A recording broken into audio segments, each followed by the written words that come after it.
Moi, j'ai toujours plus ou moins cousu depuis toute petite. Donc pour moi, ça a été vraiment dès le départ comme une évidence. Je me souviens même pas en fait de la première fois où j'ai vraiment mis mon pied sur une pédale parce que c'est venu naturellement. J'ai commencé vraiment à m'initier à l'âge de 10 ans parce que on m'a offert donc ma première machine à coudre à l'âge de 10 ans. Ensuite, j'ai suivi en fait un cycle d'études assez classique parce que mes parents ne voulaient pas en fait que je fasse des études de couture. Et c'était où ces études? C'était en Algérie? Non, non, c'était ici en France. En fait, donc moi, j'ai grandi en France avec ma tante et mon oncle. Donc, je suis arrivée donc d'Algérie. J'étais très petite, j'avais 2 ans et demi.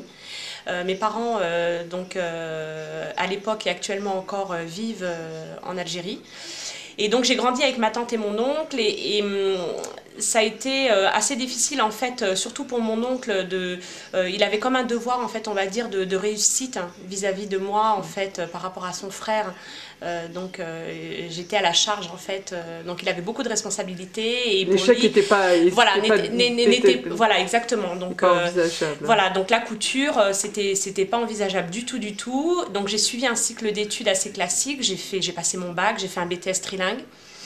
Donc ensuite j'ai travaillé pendant 10 ans dans la publicité, dans le secteur de la communication. Et parallèlement donc à ma première profession, j'ai commencé à réaliser des modèles. Et j'ai voulu en fait prendre un petit peu la température de ce que je faisais. Donc ça a commencé par des petites annonces sur internet. Et donc c'est un moyen de communication vraiment qui permet aujourd'hui et de travailler et de communiquer et de se faire connaître assez facilement. Donc tout en conciliant les deux, ma vie de famille, parce que je me suis mariée aussi assez jeune, à 22 ans, et mon premier job, et j'avais vraiment en moi toujours cette envie de coudre et de création. Donc j'ai commencé donc à faire quelques modèles et à les vendre. Donc j'ai fait ça pendant 5 ans, donc on va dire que pendant 5 ans j'ai vraiment travaillé dans l'ombre. Je faisais ça en plus de ton travail. Voilà, exactement. Je faisais ça en plus de mon travail, donc c'était assez difficile parce qu'il fallait recevoir les gens le soir, il fallait aussi travailler beaucoup donc le soir et le week-end, recevoir les clientes le week-end. Et quand j'ai eu mon 3e enfant, je me suis vraiment décidée donc de créer ma société, vraiment d'en vivre à plein temps. Donc j'ai vraiment commencé à créer beaucoup plus de modèles, à me faire connaître de plus en plus sur internet à travers des annonces. Et j'ai ouvert mon premier atelier dans le 18e à Paris. Et voilà, donc ça a commencé comme ça. Et l'année dernière, j'ai décidé de travailler à plus grande échelle et vraiment de créer une collection de 30 modèles environ. De là, j'ai pu aussi donc faire un premier défilé et voilà, me faire connaître un petit peu plus. Et voilà, donc après j'ai fait aussi des salons du mariage où là j'ai vraiment pu travailler vraiment de façon vraiment à grande échelle. Et voilà, donc là maintenant je suis installée donc dans le 93. Dans un atelier qui est petit, qui est plus petit que celui que j'avais dans Paris, mais qui est beaucoup plus convivial, parce que maintenant j'ai 4 enfants et j'arrive beaucoup plus facilement à concilier ma vie de famille et ma vie professionnelle, en organisant mon temps un peu comme j'ai envie. Moi j'organise les rendez-vous. Oui. Après le travail, tout ce qui est confection, c'est vrai que je le délègue beaucoup plus maintenant parce que j'ai pas le temps de tout faire. Donc à 14 h j'ai un rendez-vous donc qui va venir donc pour commander. Donc elles sont 2, donc il y a la mariée et la sœur qui vient aussi pour faire un essai. Donc là je suis en train de préparer un petit peu le rendez-vous. Donc en l'occurrence j'ai des bons de commande, c'est-à-dire qu'on va préparer donc un bon de commande. Voilà, c'est assez simple, hein, c'est voilà. Bon, moi pour tout ce qui est commande, donc je suis restée assez scolaire parce que j'aime bien. J'ai vu que tu avais un schéma de mesure aussi. Voilà, ça, exactement. Donc moi j'ai besoin parce que j'ai énormément quand même de passages et de commandes en l'occurrence pour cet été. Donc, moi, j'ai besoin vraiment de rester très scolaire et de garder trace de tout ce que je fais. Voilà. Donc, j'ai ici un bon de commande.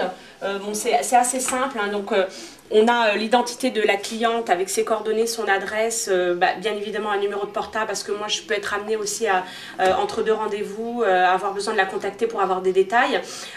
J'aime bien aussi savoir s'il s'agit d'un mariage, d'un fiançailles, d'un baptême, d'une soirée. Dater aussi l'événement, c'est très important pour le rétro-planning, parce qu'on organise des rendez-vous d'essai. Oui. Donc toutes les robes sont faites sur mesure. Donc entre la date du premier rendez-vous et la date de livraison, il se passe toujours un rendez-vous, voire 2 rendez-vous d'essai. Voilà.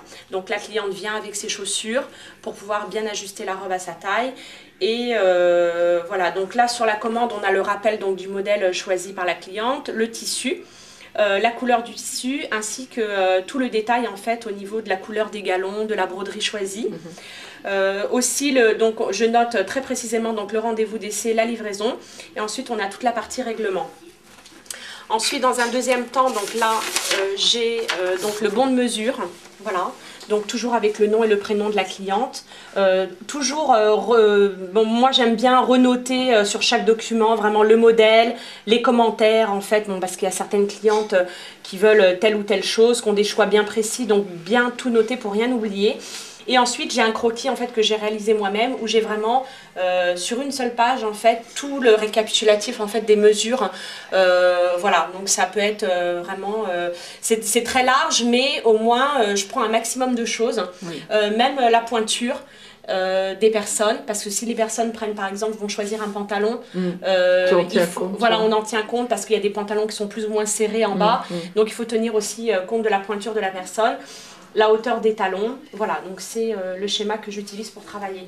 Donc moi je préfère tout de suite faire la robe sur mesure et c'est beaucoup plus simple, la cliente elle peut vraiment personnaliser sa robe, rajouter une petite touche personnelle. Donc c'est vrai que bon, moi j'ai créé donc depuis 2 ans une collection d'une 30aine de modèles environ. Alors les gens peuvent aisément choisir parmi la collection existante, voilà. Donc là, vous avez ici, voilà, ici sur la page de garde de mon catalogue, c'est vraiment le modèle phare. Donc c'est un modèle en fait qui est assez commandé, surtout pour la cérémonie du henné, avec le bornos transparent et donc une robe couture très cintrée, enfin en haut et évasée vers le bas. Et la particularité de la robe en fait, c'est le col Mao. Voilà, donc c'est le col montant. Voilà, la ceinture très travaillée, donc ça c'est vraiment l'empreinte de mon travail aujourd'hui, c'est-à-dire de rester très sobre dans la broderie au niveau du haut et du bas de la robe et par contre avoir une ceinture très large et très travaillée. Voilà, donc les gens vont pouvoir choisir parmi les modèles de la collection. Tu en as une trentaine? Voilà, il y en a une trentaine environ. Là, je suis en train de travailler actuellement sur la nouvelle collection donc pour l'année 2009. Donc des nouveaux modèles, donc complètement différents et avec des inspirations un petit peu hispaniques aussi. Et beaucoup plus contemporaines encore, des nouvelles matières comme la mousseline. Voilà, donc un modèle aussi qui est très apprécié, donc c'est le modèle de la robe de cocktail avec le petit boléro assorti. Est-ce que tu donnes des noms à tes modèles ou pas? Non, pas du tout.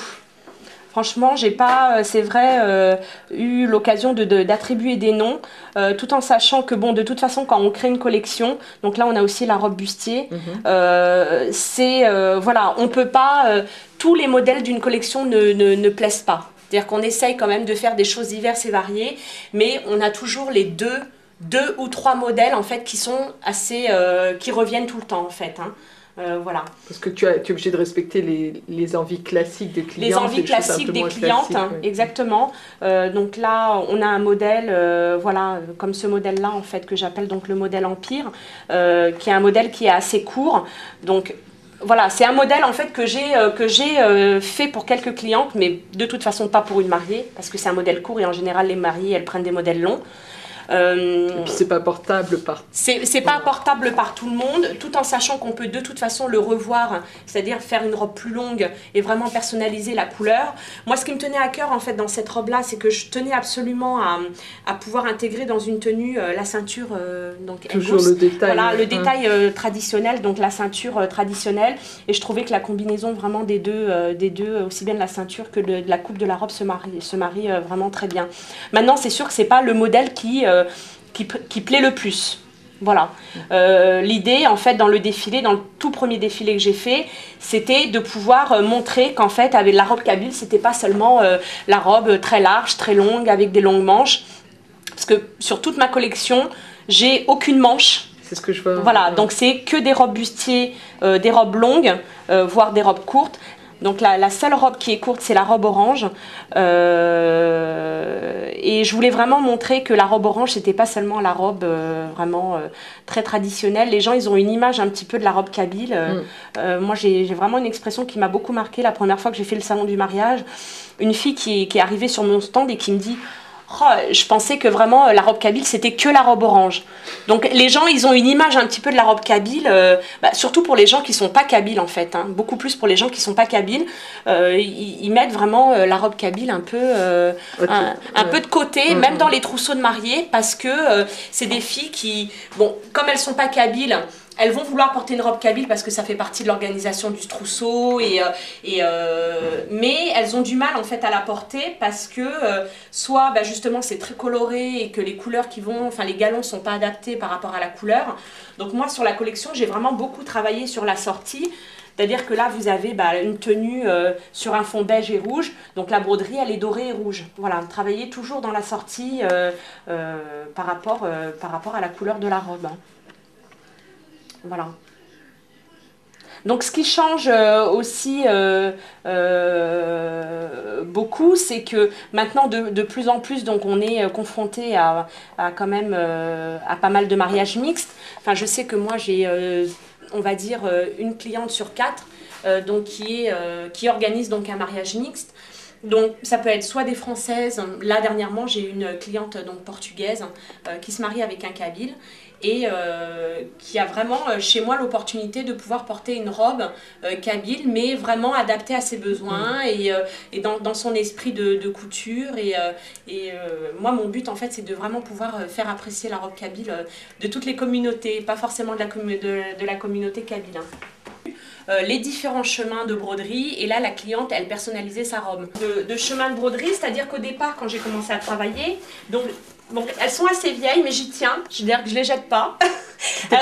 Voilà, c'est mes premiers chemins de broderie en fait que j'ai réalisés pour montrer à la cliente en fait les différents dessins possibles pour pouvoir réaliser une ceinture. Mais les dessins correspondent à des régions ou pas, ou c'est vraiment... Moi c'est vrai que je suis d'une région, donc moi je suis de Bouzguène, hein, je suis originaire de Bouzguène et c'est vrai que la couture de Bouzguène, Ifiral a la réputation d'être assez brillante et on utilise beaucoup tout ce qui est brillant. C'est-à-dire beaucoup de paillettes, beaucoup de brillance.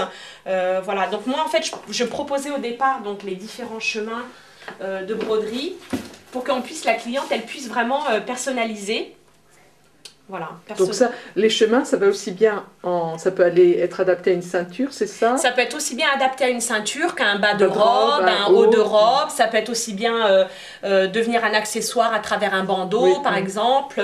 Voilà. Donc voilà, c'est comme ça que j'ai commencé à travailler, en présentant donc les différents chemins de broderie, les différents, quelques exemples de combinaisons de couleurs, tout en sachant que chaque broderie, par exemple celle-là, elle peut être déclinée à l'infini, aussi bien au niveau grandeur que combinaison de couleurs.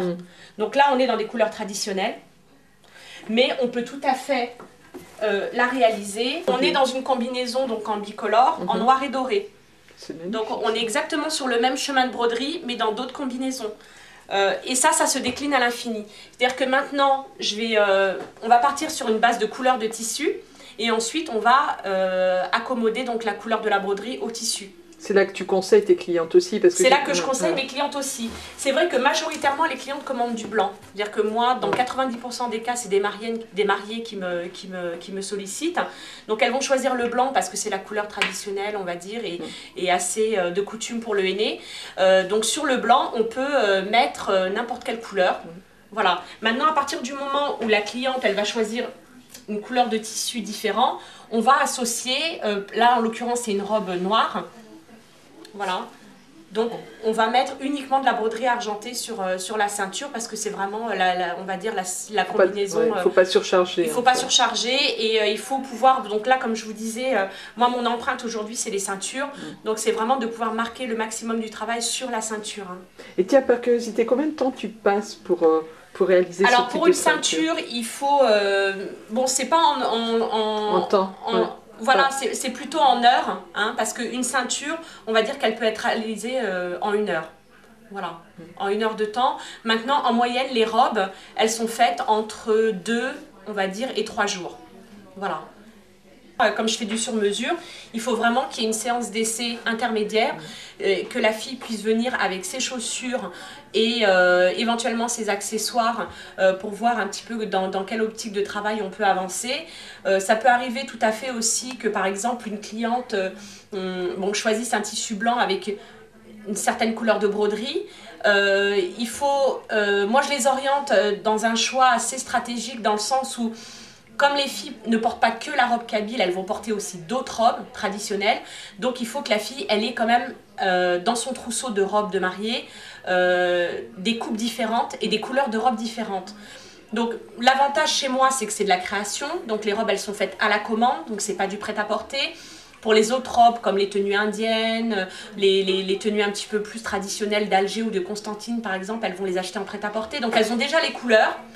Donc par exemple la cliente qui vient et qui me dit bon bah voilà moi j'ai une robe de soirée rose et un sahari turquoise, donc moi je vais travailler dans l'optique de pouvoir lui apporter une robe d'une autre couleur, qu'elle n'ait pas 2 robes turquoises ou 2 robes roses pour qu'elle ait vraiment un trousseau le plus harmonieux possible avec des couleurs différentes.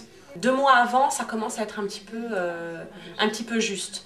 On peut être amené à travailler vraiment dans l'urgence, mais tout dépend aussi à quelle période de l'année la cliente commande.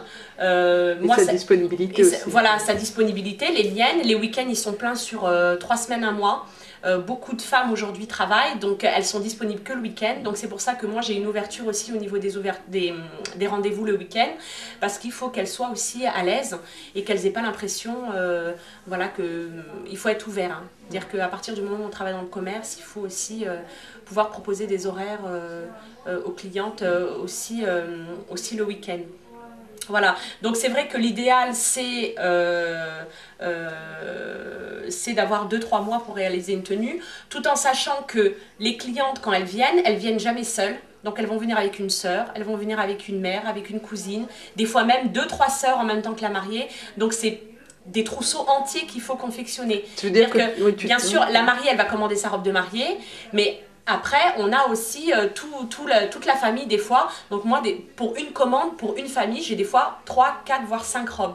Là, en l'occurrence, par exemple, là sur le pendant, on a des robes qui sont... c'est des robes à finir dans la semaine. Donc au niveau des délais, je suis assez bien parce que c'est un mariage qui va se dérouler dans 3 semaines environ. Donc on a ici une robe rouge, donc voilà, avec la ceinture qui est en cours de préparation. On a ici une robe noire avec un bijou perlé, voilà, donc, et la ceinture, c'est la ceinture que je vous ai montrée précédemment. Voilà, donc la ceinture qui va avec donc cette robe.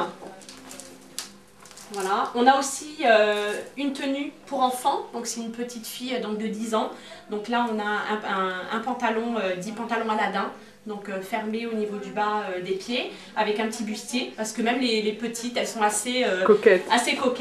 Et voilà, une robe aussi en satin bleu.